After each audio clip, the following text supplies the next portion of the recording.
नमस्कार, वंदे मातरम, जय हिंद दोस्तों। मैं Surendra Singh super education study platform में आपका स्वागत करता हूं। यूपी ट्रिपल एससी पैट की सीरीज़ में, धुआंधार सीरीज़ में चलिए हिंदी की क्लास लेके आया हूं। बहुत ही अच्छी क्लास है आज की क्लास शुरू करते हैं। पहला प्रश्न लिया है, अमीर खुसरो की रचना का क्या नाम है। अमीर खुसरो, जिसको क्या कहा जाता है, तूतिए हिंद कहा जाता है। अमीर खुसरो की रचना का क्या नाम है, तो क्या हो जाएगा, सी सही हो जाएगा इसका, पहले का सी, पहेलियाँ और मुकरियाँ। ठीक है, दूसरा प्रश्न देखते हैं। तिब्बत यात्रा के लेखक कौन है। तिब्बत यात्रा के लेखक कौन है, तो राहुल सत्यान है, इसका डी सही हो जाएगा। 3 नंबर प्रश्न देखते हैं। निम्नलिखित में से आयोग बाह्य ध्वनि किसे कहा जाता है, तो आयोग बाह्य ध्वनि किसको कहा जाता है, अनुस्वर को कहा जाता है। किसको, अनुस्वर को, ये याद रखना है, अनुस्वर को कहा जाता है। नेक्स्ट प्रश्न देखते हैं। 4 नंबर प्रश्न देखते हैं। उच्चारण स्थान की दृष्टि से का वर्ग के सभी वर्ण क्या कहलाते हैं। का वर्ग की बात हो रही है, तो का वर्ग के क्या कहलाते हैं, तो का वर्ग के सभी का वर्ग के क्या कहलाते हैं, कंठ कहलाते हैं। ये भी याद रखना है। नेक्स्ट प्रश्न है 5 नंबर। निम्नलिखित में से कौन सा वर्ण महाप्राण है। एक अल्प प्राण होता है और एक महाप्राण होता है, तो खा इसमें कैसा हो जाएगा, ये खा जो है महाप्राण है। और अल्प प्राण में क्या हो जाएगा, पहला, तीसरा और 5वां। ट्रिक याद सकते हैं, 1, 3, 5, ये अल्प प्राण है। अब बचे 2 और 4, ये कैसे हैं, ये महाप्राण है। थोड़ा और डिटेल में जान लेते हैं। जैसे लिखते हैं यहाँ पर का, लिखते हैं हम यहाँ पर का, खा, गा, घा, वा। अब इसमें अल्पप्राण और महाप्राण कैसे पहचानेंगे। अब जैसे देखो, अल्पप्राण है, छोटा आ है, ट्रिक में याद रख सकते हैं, तो वो पहले आएगा, तो आ, का हो गया, गा हो गया, वहाँ हो गया, ये अल्पप्राण हो गया। अब यहाँ पर खा हो गया, खा और घा, ये कैसे हो गए, ये महाप्राण हो गए। चलिए नेक्स्ट देख लेते हैं। 6 नंबर प्रश्न देखते हैं। निम्न में से अल्पप्राण वर्ण कौन से हैं। अभी मैंने बताया था अल्पप्राण और महाप्राण ही पूछे जाते हैं, तो अल्पप्राण कौन सा होगा, 1, 3, 5। ट्रिक याद रखना है, 1, 3, 5 इस तरह से रख सकते हैं याद, तो क्या हो जाएगा, का और गा हो जाएगा। खा उसमें चला गया था। 7 नंबर प्रश्न देखते हैं। 7 नंबर प्रश्न देखेंगे। भाषा की सबसे छोटी इकाई क्या है, तो भाषा की सबसे छोटी इकाई क्या है, तो वर्ण है। क्या है, वर्ण है। वर्ण को याद रखना है, वर्ण जो है सबसे छोटी इकाई है।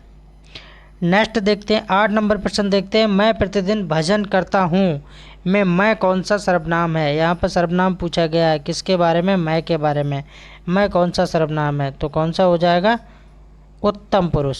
कौन सा, उत्तम पुरुष हो जाएगा 8 का। 9 नंबर प्रश्न देखते हैं। राम खाना खाकर सो गया, उपयुक्त वाक्य में कौन सी क्रिया है। हर टॉपिक से यहाँ पर क्वेश्चन लिया गया है, और प्लीज़ मेरे चैनल को सब्सक्राइब कर लीजिए और ज़्यादा से ज़्यादा शेयर कीजिए मेरी वीडियो को।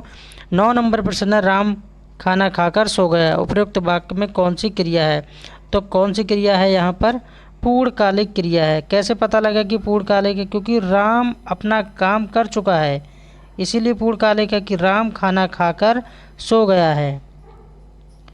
10 नंबर प्रश्न देखेंगे। आम का तत्सम शब्द क्या है। एक तत्सम होता है और एक तद्भव होता है। जो तद्भव होता है वो हिंदी रूपांतरण में आता है, और जो तत्सम होता है वो संस्कृत में आता है। तो आम का क्या हो जाएगा, आम का क्या हो जाएगा, आम का अम्र हो जाएगा, यानी 10 का 20 सही हो जाएगा। 11 नंबर प्रश्न देखते हैं। निम्नलिखित में से शुद्ध शब्द का चयन कीजिए। एक करेक्ट और इनकरेक्ट, यानी शुद्ध और अशुद्ध से भी आता है, तो यहाँ पर कौन सा शुद्ध हो जाएगा, कौन सा हो जाएगा, शुद्ध पूछ रहा है तो शुद्ध हो जाएगा डी वाला, अंत्याक्षरी होता है। कैसे लिखना है, अंकी बिंदी आदता या और इस तरह से लिखना है, अंत्याक्षरी। ठीक है, चलिए नेक्स्ट प्रश्न देखते हैं। 12 नंबर। कुरुक्षेत्र कविता में मुख्य रस कौन सा है। कुरुक्षेत्र रचना की बात की जा रही है और रस से भी क्वेश्चन लिया गया है, तो इसमें कौन सा है। अब पता लग रहा है कि जहाँ पर वीरता की बात की जाए, बहादुरी की बात की जाए, लड़ाई की बात की जाए, तो वहाँ पर क्या हो जाता है, पता लग जाता है कि वीर रस की बात हो रही है। और जहाँ पर पति पत्नी का है या गर्लफ्रेंड बॉयफ्रेंड या कुछ इस तरह की बात आए तो वहाँ पर तो समझ ही जाते हो आप कौन सा रस होगा, इतने तो समझदार हो ही। चलिए नेक्स्ट देखते हैं 13 नंबर, के लिए किस कारक की विभक्ति है। कारक को हिंदी में और किस नाम से जानते हैं, तो परसक भी कहा जाता है। क्या कहा जाता है, परसर्ग भी कहा जाता है, ये भी याद रखना है। तो के लिए क्या है, जैसे कर्ता ने कर्म को, है ना, करण से संप्रदान के लिए, तो यहाँ किसकी बात हो रही है, संप्रदान के लिए, तो यहाँ पर सी सही हो जाएगा 13 का।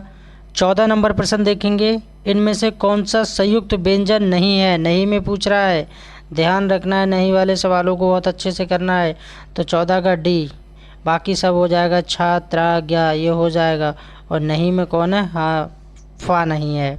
नेक्स्ट प्रश्न देखते हैं 15 नंबर, फल और फूल का वचन बदलें। फल और फूल का वचन बदलें, वचन बदलना है, कैसे बदलना है, तो इसको बहुवचन में कैसे किया जाएगा, तो इसका हो जाएगा फूलो और फूलो। नेक्स्ट देखते हैं 16 नंबर प्रश्न देखते हैं इस वीडियो का। 16 नंबर प्रश्न, निम्नलिखित में से कौन सा शब्द स्त्रीलिंग नहीं है। अब स्त्रीलिंग नहीं है तो इसका मतलब क्या हुआ, वो शब्द पुल्लिंग है। तो पुल्लिंग कौन सा है, देखिए, देखो हवा है, तो हवा बह रही है, हवा चल रही है या वह रही है, गंगा बह रही है, बिजली आ गई, और बादल आसमान में कड़क रहे हैं। तो इसका क्या हो जाएगा, डी हो जाएगा। पढ़ने से बोलने से पता लग जाता है कि कौन सा किस तरह का साउंड निकल के आ रहा है, कि स्त्रीलिंग आ रहा है या पुल्लिंग आ रहा है, खुद से आप महसूस भी कर सकते हैं। 17 नंबर प्रश्न देखते हैं, सज्जन शब्द में कौन सा समास है। समास से क्वेश्चन लिया है, सज्जन शब्द में कौन सा समास है, तो कौन सा हो जाएगा, सज्जन का मतलब है उसकी सज्जनता का भाव प्रकट हो रहा है, कर्मधारय समास है। कौन सा है, कर्मधारय समास है। इस वीडियो का 18 नंबर प्रश्न देखेंगे, अग्नि का विशेषण क्या होगा। अग्नि का विशेषण क्या होगा, अग्नि की बात की जा रही है और विशेषण की बात की जा रही है, तो अग्नि का क्या हो जाएगा, अग्नि हो जाएगा, अग्नि हो जाएगा ये। नेक्स्ट देखते हैं 19 नंबर देखते हैं, किस कवि को महाप्राण कहा जाता है। डबल स्टार लगा लीजिए इस प्रश्न पे, बहुत ही अच्छा प्रश्न है, एग्जाम में 99% आने के चांसेस हैं। किस कवि को महाप्राण कहा जाता है, तो किसको कहा जाता है, सूर्यकांत त्रिपाठी निराला जी को कहा जाता है। किस कवि को महाप्राण कहा जाता है, तो इनको कहा जाता है। नेक्स्ट देखते हैं 20 नंबर प्रश्न देखते हैं, निम्न में से अर्ध विराम चिन्ह कौन सा है। तो पहले तो विराम चिन्हों के बारे में पता होना चाहिए कि हिंदी में विराम चिन्हों की संख्या कितनी है। तो हिंदी में विराम चिन्हों की संख्या की बात की जाए तो कितनी है, 20 है। किसके अनुसार 20 है, श्री कांता प्रसाद महोदय जी के अनुसार हिंदी में विराम चिन्हों की संख्या 20 है। अब कैसे करके पहचानोगे कौन सा चिन्ह क्या है ना, तो इसमें किसकी बात की गई, अर्ध विराम की गई है। तो अर्ध विराम कैसे लगता है, तो यहाँ पर ये सी वाला सही हो जाएगा, इस तरह से अर्ध विराम होता है। 21 नंबर प्रश्न देखते हैं, राम खाना खाकर सो गया, वाक्य में कौन सी क्रिया है। राम खाना खाकर सो गया, वाक्य में कौन सी क्रिया है, तो कौन सी क्रिया है यहाँ पर, तो पूर्णकालिक क्रिया है, कार्यों को संपन्न कर दिया, कंप्लीट कर दिया, पूर्णकालिक क्रिया हो गई यहाँ पर। 22 नंबर प्रश्न देखते हैं, कुर्सी पर लड़की बैठी है, वाक्य में कौन सा कारक है, कुर्सी पर लड़की बैठी है।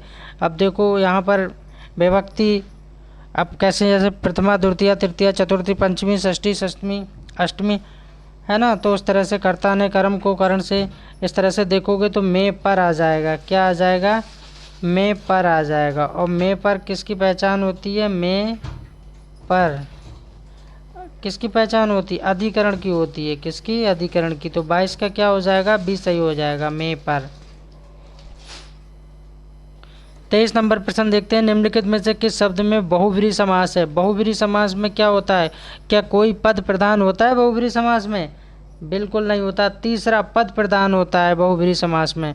जैसे कि अगर कहा जाए लंबोदर, लंबा है उदर जिसका, अर्थात भगवान गणेश जी की बात हो रही है ना, तो इस तरह से आप समझ सकते हैं। तो 23 का कौन सा सही हो जाएगा, तो 23 का दशानन हो जाएगा, कौन सा सही हो जाएगा, दशानन। दशानन किसको कहा जाता है, अर्थात रावण की बात हो रही है जिसके 10 सिर थे, तो उसको रावण की बात हो रही है, तो बहुब्रीहि समास हो जाएगा यहाँ पर। और नेक्स्ट देखते हैं 24 नंबर, देखते हैं 24 नंबर क्वेश्चन, पवित्र में प्रयुक्त संधि कौन सी है। संधि से क्वेश्चन आया है, संधि के बारे में बताना है। तो 24 नंबर का क्या हो जाएगा, अयादि संधि है पवित्र में, कौन सी है, अयादि है। 25 नंबर प्रश्न देखते हैं, उसने कहा कि मैं घर जाऊंगा, वाक्य कैसा है, ये कैसा वाक्य है कि मिश्र वाक्य है या सरल वाक्य है या संयुक्त वाक्य है या प्रश्नवाचक वाक्य है, बताइए आप इसमें क्या हो सकता है। तो ये कैसा है, ये मिश्र वाक्य है। 26 नंबर प्रश्न देखते हैं, विरोध करना के लिए सही मुहावरा है, क्या मुहावरे से क्वेश्चन लिया है। विरोध करना इसका मतलब क्या होता है, इसका मतलब होता है सिर उठाना, क्या होता है, सिर उठाना, यानी सेकंड वाला सही हो जाएगा 26 का। नेक्स्ट प्रश्न देखते हैं 27 नंबर, मत्तक में संधि कौन सी है। तो इसमें कौन सी संधि है, वृद्धि संधि है, यानी 27 का ए सही हो जाएगा। 28 नंबर प्रश्न देखते हैं, पृथ्वीराज रासो किस काल की रचना है। किस काल की रचना है, पृथ्वीराज रासो किस काल की है, तो ये आदिकाल की है। किस काल की है, आदिकाल की है। और इस वीडियो का second last question, Andher Nagari नाटक किसका है। तो अंधेर नगरी काफ़ी फेमस नाटक है, ये भारतेंदु हरिश्चंद्र के द्वारा लिखा गया है।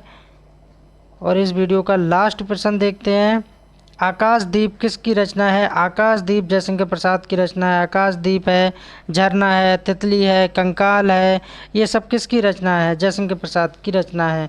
ज़्यादा से ज़्यादा मेरी वीडियो को शेयर करें। थैंक्स फॉर वॉचिंग, धन्यवाद।